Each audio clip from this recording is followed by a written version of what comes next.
तो हेलो दोस्तों, तो आपका एक और क्राइम स्टोरी के एपिसोड नंबर 51 में स्वागत है।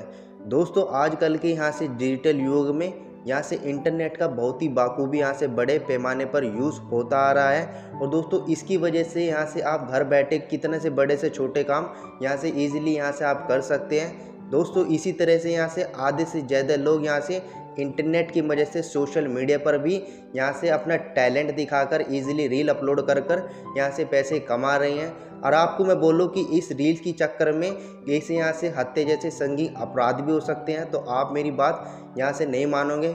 जी हाँ दोस्तों, आज मैं आपको बिहार के बेगूसराय में एक ऐसी घटना बताने वाला हूँ जिसमें एक रील की चक्कर में यहाँ से एक व्यक्ति की बहुत ही दर्दनाक तरीके से हत्या कर दी जाती है। और दोस्तों, हत्या करने वाला और कोई नहीं बल्कि उसी की पत्नी और उसी के यहाँ से माँ बाप है। जब यहाँ से परिजनों ने, जो मृतक होते हैं उसके परिजनों ने यहाँ से पता लगाया, पता लगाने के बाद जैसे उनको पता चला कि उसकी हत्या करने वाला और कोई नहीं बल्कि उसकी पत्नी और उसके माँ बाप ही है, तो तुरंत उन्होंने पुलिस में शिकायत करी। शिकायत करने के बाद यहाँ से आरोपी पत्नी और उसके माँ बाप को यहाँ से पुलिस ने हिरासत में ले लिया है। अब दोस्तों, जब यहाँ से पुलिस ने उससे आरोपी पत्नी से पूछताछ की तो दोस्तों यहाँ से सारा खुलासा और जो भी उसने वारदात की थी, कैसे उसने मारा और कैसे वो डिस्टर्ब करता था उसको रील बनाने के चक्कर में, वो सारा का सारा उसने उनको पुलिस वालों को डिटेल दे दी। अब दोस्तों, इस पीछे की कहानी क्या है, जो यहाँ से मृतक था उसका नाम क्या है, उससे उसकी शादी कितने दिन पहले या कितने महीने पहले हुई थी, वही आज आपको मैं इस केस के पीछे की डार्क स्टोरी या डार्क रियलिटी बताने वाला हूँ। तो दोस्तों, करें स्टार्ट, केस को स्टार्ट करते हैं। इस केस की स्टार्टिंग होती है यहाँ से समस्तीपुर रहने वाले महेश्वर कुमार राय के ऊपर। इसमें यहाँ से छोटा सा परिवार होता है, उसके माँ बाप होते हैं और जो यहाँ से मुख्य विक्टिम है जिसके साथ यहाँ से दुर्घटना हुई है उसका नाम है यहाँ से महेश्वर कुमार राव। अब दोस्तों, यहाँ से क्या होता है कि उसकी कुछ दिन यानी कि 3-4 महीने पहले एक लड़की से शादी होती है जो यहाँ से बिहार के बेगूसराय के पिफोता कोई गांव होता है उसी की रहने वाली होती है, जिसका नाम यहाँ से रानी कुमारी होता है। अब यहाँ से 3-4 महीने पहले जो उनकी शादी हुई थी, और आपको बता दो जो रानी होती है वो थोड़ा यहाँ से सोशल मीडिया पर एक्टिव रहना थोड़ा ज़्यादा पसंद करती है और रील वगैरह भी यहाँ से वो शादी से पहले भी बना रही थी, पर उसको नहीं पता था कि यहाँ से रील बनाने के चक्कर में वो किसी की यहाँ से हत्या भी कर देगी। फिर क्या होता है दोस्तों, जैसे शादी होने से पहले वो रील वगैरह वो यहाँ से अपना जो भी टैलेंट होता है वो रील डांस के चक्कर में वो यहाँ से रील अपलोड करती थी। रील अपलोड करने के बाद जो उसका पति होता है, शादी के बाद तो उसने जैसे करना था कर लिया, पर शादी के बाद जब उसका यहाँ से रिश्ता महेश्वर कुमार राय के साथ बढ़ जाता है तो जो महेश्वर होता है वो ये सब यहाँ से उसको अच्छा नहीं लगता जब वो रील अपलोड करती है। कई बार उसने यहाँ से उसको मना भी किया है कि यार अब तुम्हारी शादी हो चुकी है और ये रील वगैरह का यार ये मेरे सिस्टम समझ में नहीं आता, तुम इसको बंद कर दो, ये रील वगैरह तुम मत बनाओ। जो रियल रानी होती है वो ये सब नहीं मानती है, वो जो भी होती है अपनी मर्ज़ी से करती है, वो कहती है कि मैं रील बनाना नहीं बंद करूँगी। तो दोस्तों, इसी दोनों की बीच की कहानी सुनाई को लेकर उन दोनों के बीच में अक्सर यहाँ से लड़ाई होती रहती थी।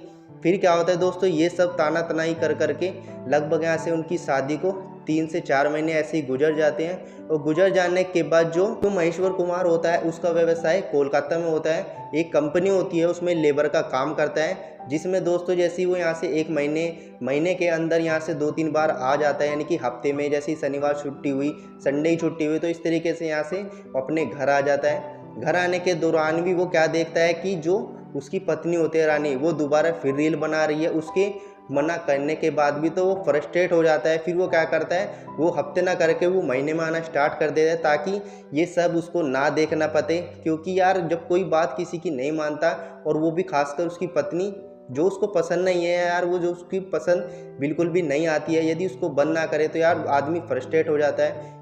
ये सब होने के बाद वो फिर क्या करता है, महीनों में आना स्टार्ट कर देता है। और दोस्तों, फिर क्या होता है, जैसे ही अब एक दिन ऐसा आता है जिससे कि जो महेश्वर कुमार होता है उसकी लाइफ पूरी यहाँ से अंधेरे में कन्वर्ट हो जाती है। होता क्या है दोस्तों, जैसे ही वो कोलकाता से अपने घर आ रहा था, फ़ोन करता है उसको कि तुम कहाँ पे हो, तो वो अपने घर नहीं थी, यानी कि जो उसका गांव होता है समस्तीपुर में वो नहीं थी, वो अपने मायके जा रही थी जो यहाँ से बेगूसराय का फपोता गांव होता है उसमें थी। तो वो क्या करता है, अपने घर ना जाकर यहाँ से उसके घर मायके चला जाता है। उसको लेने के लिए वो सोचता है कि यहीं से लेकर उसको घर चला जाऊँगा, तो वो सीधा उसके मायके चला जाता है। जैसे ही वो यहाँ से जाता है, वो क्या देखता है कि यहाँ से उसके मना करने के बाद भी वो दोबारा अपने घर पर भी रील्स बना रही है और रील अपलोड कर रही है। जैसे ही वो देखता है, वो उसको ही कमरे में जाता है, उससे पूछता है कि यार तुम ये सब बंद क्यों नहीं करते हो, मैंने तुम्हें कई बार कहा है। और इसी बात को लेकर हमारे दोनों में भी बहुत ही कम्युनिकेशन यहाँ से गैप होता चला जा रहा है और तुम मेरी बात नहीं मानती हो। और एक लड़ाई का जो मकसद होता है हम दोनों के बीच में, सिर्फ और सिर्फ यही होता है कि तुम रील बनाना बंद कर दो। वो कहती है कि मैं रील बनाना बंद नहीं करूँगी, तुम्हें मुझे छोड़ना है तो छोड़ सकते हो। यानी कि इतने बड़े लफ्ज़ भी बोल चुकी थी कि तो यदि तुम्हें छोड़ना है, मुझे कुछ डिवोर्स देना है, तुम दे दो, पर मैं रील बनाना बंद नहीं करूँगी। तो ये सब उनकी लड़ाई मतलब इतनी बड़ी हो चुकी थी। जो उसके माँ बाप होते हैं ये कहीं ना कहीं सुन लेते हैं, और जो उसकी लड़की होती है रानी, ये सब क्या करते हैं, प्लान बनाते हैं। और आखिरकार दोस्तों, ये सब वारदात होने के साथ साथ जो उसके माँ बाप होते हैं उसी में यहाँ से उसका रानी का साथ देते हैं। वे क्या करते हैं, उसी रात को लगभग 10 से 11 बजे के बीच में वो क्या करते हैं, उसकी गला घोंटकर बहुत ही बेरहम तरीके से हत्या कर देते हैं। वो करने के बाद वो क्या करते हैं, जैसे यहाँ से लगभग 3 से 4 दिन हो जाते हैं, जो मृतक के परिजन होते हैं यानी कि महेश्वर के जो परिजन होते हैं, वो सोचते हैं कि यार कोलकाता से तो आने के बाद उसने फ़ोन किया था और वो सीधा का सीधा यहाँ से रानी के मायके जाने वाला था, वो अभी तक भी वहाँ से नहीं आया है। वो लगभग 3 से 4 दिन हो चुके हैं और कोई भी अता पता नहीं है। हम फ़ोन कर रहे हैं तो फ़ोन भी नहीं लग रहा है। वो क्या करते हैं, श्री महेश्वर के परिवार वाले उसके मायके में जाते हैं। मायके में जाने के बाद यहाँ से वे क्या करते हैं, वे सारी की सारी मनगढ़ंत कहानी बताते हैं। वे कहते हैं कि यहाँ तो वो नहीं आया, हम तो उसको बाट देख रहे थे रातों रात, पर वो अभी तक भी नहीं आया है। मतलब उनको इतना झूठा दिलासा देते हैं कि ताकि उनको पता न चले कि वो यहाँ पे आया था और उन्होंने उसकी हत्या कर दी। ये सब होने के बाद जैसे ही वो यहाँ से इतना फ्रस्ट्रेट हो जाते हैं, वो कहीं ना कहीं उनके मन में यार डर हो चुका था कि यार वो कहीं ना कहीं कुछ गलत तो नहीं हो चुका है उसके साथ। तो क्या करते हैं, उसी इलाके के जो पिपोता गांव होता है उसमें थाना पड़ता है, उसी में जाके गुमशुदा की रिपोर्ट लिखवाते हैं। और रिपोर्ट लिखवाने के बाद जैसी पुलिस जांच पड़ताल करती है और पता करने के बाद जो उसके परिजन होते हैं, क्योंकि शक तो उनके पास ही जा रहा था, क्योंकि वो फ़ोन पर कह के गया था अपने परिजन वालों को कि यहाँ से मैं पिपोता गांव में जा रहा हूँ, उसको रानी को लेके ही आऊँगा घर पे। तो कहीं ना कहीं उन पे ही दिमाग में डाउट हो चुका था कि यार कहीं ना कहीं ये गड़बड़ उसने की है।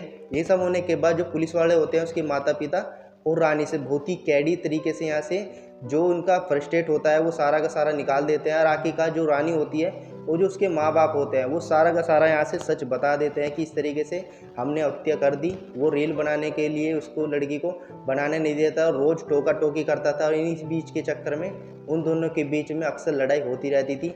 सारा ये सब कबूल करने के बाद जो परिजन होते हैं मृतक के, वो कहीं ना कहीं शौक हो चुके थे कि यार कोई रील बनाने को चक्कर में कोई इतना कैसे सीरियस हो सकता है। वो आज यहाँ से आपको मैंने इस केस के पीछे की स्टोरी बता दी। यार आप ये रील बनाते हो वो अच्छी बात है, पर रील को अपना पैशन मत बनाओ। रील को सिर्फ एक छोटा सा मतलब अपना हिस्सा लेके चलो कि हाँ यदि तुम्हारा शौक है रील बनाना या वीडियो बनाना और उसको अपलोड करना, तुम बना सकते हो। यदि किसी को डिस्टर्ब हो रहा है किसी चीज़ को लेके रील बनाने के चक्कर में, वैसे तो होनी नहीं चाहिए, क्योंकि यार सभी रील बना रहे हैं। यदि किसी को होती है तो यार तुम्हें इसको छोड़ देनी चाहिए, ना कि किसी की हत्या करनी चाहिए। दोस्तों इस केस से हमें सिर्फ यही सीख मिलती है। आखिरकार दोस्तों जो महेश्वर होते हैं और उसके परिवार वाले होते हैं उनको यहाँ से इंसाफ मिल चुका, और जो भी रानी होते हैं और उसका परिवार वाला होते हैं उनको यहाँ से सज़ा मिलती है और वो फ़िलहाल अभी जेल में है। तो दोस्तों ये केस कैसा लगा आपको कमेंट करके बताना। ऐसी वीडियो देखने के लिए लाइक से सब्सक्राइब कर लेना। मिलते हैं नए किसी और क्राइम से रिलेटेड वीडियो के साथ, तब तक अपना ध्यान रखें, सतर्क रहें, देखते रहे गिजी tech channel. Take care and bye.